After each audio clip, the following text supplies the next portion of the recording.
कुमारी ने चक्रव्यूह रचाया है और आकर उस चक्रव्यूह को तोड़ने जा रहा हूं। स्वामी, अरे नहीं उतरे, ये तुम्हारे आंखों में आंसू कैसे? प्रिय उतरे, प्राण बल्लभे, पड़ रही है ओस क्यों सूरजमुखी के फूल पर, रे सवेरे के समय लज्जित हो अपनी भूल पर।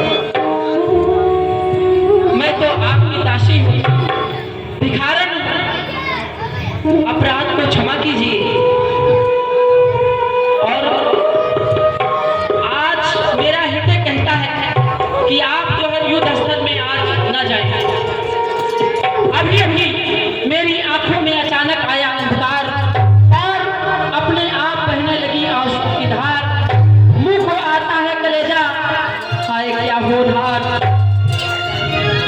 और मेरी बाई आंख भी फड़क रही है और दाई आंख फड़कना अशुभ होता है और मेरे गले का हाथ भी टूट गया है। पता नहीं क्या होने वाला है, मेरी तो कुछ समझ में नहीं आ रहा है। जिस तरफ मैं देखती हूँ उधर अमंगल के चिन्ह नजर आ रहे हैं। हे प्राणनाथ, कुरुक्षेत्र को आप मत जाइए, ये मेरी प्रार्थना है। या आशंका मत करो, अमंगल की काम चिंता मत करो। जिसके पिता महारथी अर्जुन, जिसके मामा वासुदेव भगवान श्री कृष्ण चंद्र और जिसके रक्षक महाबली भीम, उसके लिए अमंगल कैसा? सत्य मैं कहता हूँ सुखदेव, सुकुमार मत जानो मुझे, यमराज से भी युद्ध में प्रस्तुत सदा मानो मुझे। है और की तो बात क्या, गर्व मैं करता नहीं, मामा तथा निष्पात से भी समरने डरता नहीं। नाथ, ये बात तो सत्य है, परंतु मेरा हृदय नहीं मानता है। अपने हृदय को मनाओ। यह मेरे बस की बात नहीं है। तो यह मेरे भी बस की बात नहीं है कि मैं युद्ध में न जाऊं। पिताजी वहां संतप्तकों में लड़ रहे हैं और चक्रव्यूह मेरे अतिरिक्त कोई नहीं तोड़ सकता। क्या मैं अपनी पराजय कह रहा हूं? क्या मैं अपने माथे पर कलंक का टीका लगवाऊं? तुम नारियों में बैठकर स्वयं नारी कहाऊं मैं? तुम चाहती हो इस युद्ध में अपनी पराजय कर दूं मैं? नहीं नाथ, नहीं, ये बात नहीं है।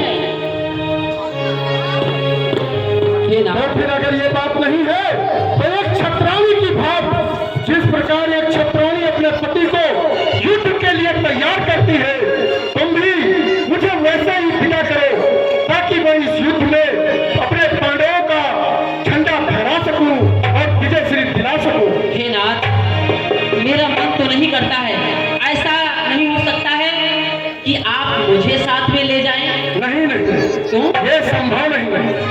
नारियां कभी युद्ध भूमि में नहीं जाती पुरुषों के होते हुए, क्या ये तुम्हें नहीं पता? आप ये भी तो जानते हैं, इतिहास उठाकर देखिए। जब देवासुर संग्राम हो रहा था, महाराज दशरथ से जब युद्ध हुआ था, तो उनके साथ में कैकेयी भी गई थी। और बात है, जब रथ के पहिए की कील निकल गई थी तो महारानी कैकेयी ने अपनी उंगली लगाई थी।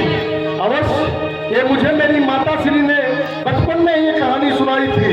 किंतु प्रिय, मेरे रहते हुए आपको युद्ध भूमि में जाने की कोई आवश्यकता नहीं है।